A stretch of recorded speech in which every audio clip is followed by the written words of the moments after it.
Hello guys, welcome back to my channel. അപ്പം ഇന്നാണെങ്കിൽ രാവിലെ എൻ്റെ ഒടുക്കത്തെ മഴയായിരുന്നു ഗൈസ്. എനിക്ക് അങ്ങോട്ടും ഇങ്ങോട്ടും ഒന്നും പോകാനായിട്ട് ഒരു മൂടുമില്ലായിരുന്നു കേട്ടോ. കണ്ണൊക്കെ ചത്തിരിക്കുന്നു ഗൈസ്. കണ്ണൊക്കെ നല്ല വേദന കേട്ടോ. രാവിലെ തന്നെ പീലിയൊക്കെ കണ്ണിനകത്ത് വീണു. പിന്നെ ഞാൻ ചേച്ചി എന്തായാലും പോയേക്കാം, അല്ലെങ്കിൽ ഞാൻ ഈ ദിവസമല്ല വേറൊരു ദിവസം ഇതിനായിട്ട് തന്നെ പോകേണ്ടി വരും. കാരണം കോമ്പൻസേഷൻ ഉണ്ട് ഗൈസ്. അതുകൊണ്ട് അങ്ങോട്ടും ഇങ്ങോട്ടും ഒന്നും തിരിയാൻ പറ്റത്തില്ല. പിന്നെ നമുക്ക് മെഡിക്കൽ സർട്ടിഫിക്കറ്റ് ഉണ്ടെങ്കിൽ രക്ഷപ്പെടാം കേട്ടോ. എന്താണല്ലേ കോളേജ് ലൈഫ് എന്ന് പറയുമ്പോൾ ഞാൻ ഇങ്ങനെ ഒന്നുമല്ല വിചാരിച്ചത്. മെഡിക്കൽ കോളേജിൽ ചെന്ന് കയറിയിട്ട് എന്നോടോ ബാല എന്ന് ചോദിക്കരുത് കേട്ടോ. എന്നാലും നമുക്കൊരു എക്സ്പെക്റ്റേഷനൊക്കെ കാണുമല്ലോ. അങ്ങനെ വെച്ച് പോയതാട്ടോ. ഒന്നും നടന്നില്ല. പിന്നെ കൈ കിട്ടിയതൊക്കെ വാരിയിട്ടു. രാവിലെ തന്നെ തുമ്മലായിരുന്നു കേട്ടോ. അതെന്തോന്ന് ചോദിച്ചാൽ അങ്ങനെ അലർജിയൊന്നുമില്ല ഗൈസ്. പിന്നെ എന്തോ പൊടി കയറിയതാട്ടോ. ഈ തുമ്മലിൻ്റെ അലർജി ഒന്നുമില്ല. അതുകൊണ്ട് എനിക്ക് വന്ന് ഭയങ്കര ഇറിറ്റേഷനാട്ടോ.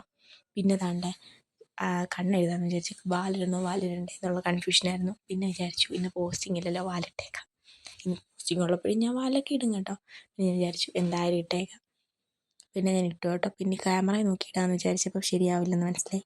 അങ്ങനെ പിന്നെ അല്ലാതെ ഇട്ടു കേട്ടോ. അല്ലാതെ ഇട്ടപ്പോൾ സെറ്റ്. എങ്ങനെയുണ്ട് ഗൈസ്? വാലൊക്കെ ഇട്ട് റെഡ് സെറ്റായിട്ട് വന്നിട്ടുണ്ട്. കൊള്ളാമെങ്കിൽ കൊള്ളാമെന്ന് പറയണേ ഗൈസ്. അപ്പം എന്തെങ്കിലും ഒന്ന് കമൻറ്റ് ഇടാൻ മറക്കില്ലേ. പിന്നെ അവസാനം മുടിയാണ് കേട്ടോ. അത് കഴിഞ്ഞ് മുഖത്തുള്ള പരിപാടി കഴിഞ്ഞാൽ മുടിയിലോട്ട് കയറും കേട്ടോ. കാരണം ഇത് പെട്ടെന്ന് പരിപാടി കഴിയുമെങ്കിലും കുറച്ച് കോൺസെൻട്രേഷൻ ഇതിന് അത്യാവശ്യമാണ്. അല്ലെങ്കിൽ അവിടെ ഇവിടെയൊക്കെ ഇളകിയിരിക്കും. എനിക്കത് ഭയങ്കര ഇറിറ്റേഡാണ് കേട്ടോ. പിന്നെ പൊട്ടൊക്കെ തൊട്ട് പിന്നെ കുത്തിക്കയറ്റിയത് ഭയങ്കര വേദനയായിരുന്നു കേട്ടോ. 2 പൊട്ട് ഞാൻ എടുത്തു, വലുതും ചെറുതും. പിന്നെ ഞാൻ വിചാരിച്ചു ചെറുത് മാറ്റി, അതാണ് എൻ്റെ മുഖത്തിന് നല്ലതെന്ന്. വലുതിട്ടപ്പോൾ അമ്മച്ചിമാർ ഇട്ടിരിക്കുന്നത് ചേരത്തില്ലായിരുന്നു. പിന്നെ ഞാൻ ചെറുതിട്ടു കേട്ടോ. അപ്പം കൊള്ളാം. ഇതാണ് ഞാൻ. അപ്പോൾ അതാണ്ട് ഇട്ടിട്ടുണ്ട് കേട്ടോ. പിന്നെ മുടിയൊന്നും ഞാൻ ഫ്രണ്ടിലോട്ടൊന്നും ഇട്ടില്ല. പിന്നാണെങ്കിൽ കുറച്ച് പൗഡറും കൂടെ എടുത്തിട്ടു. അല്ലെങ്കിൽ ഒരുമാതിരി എണ്ണമയം പോലെ ഇരിക്കും ഗൈസ്. എൻ്റെ ഭയങ്കര ഓയിലി സ്കിന്നാണ് കേട്ടോ. പിന്നെ ലിപ് ബാമും കൂടി ഇട്ടു. പിന്നെ ഞാൻ ആലോചിച്ചു ഷൂ ഇടണോ അതോ ചെരുപ്പിടണോ.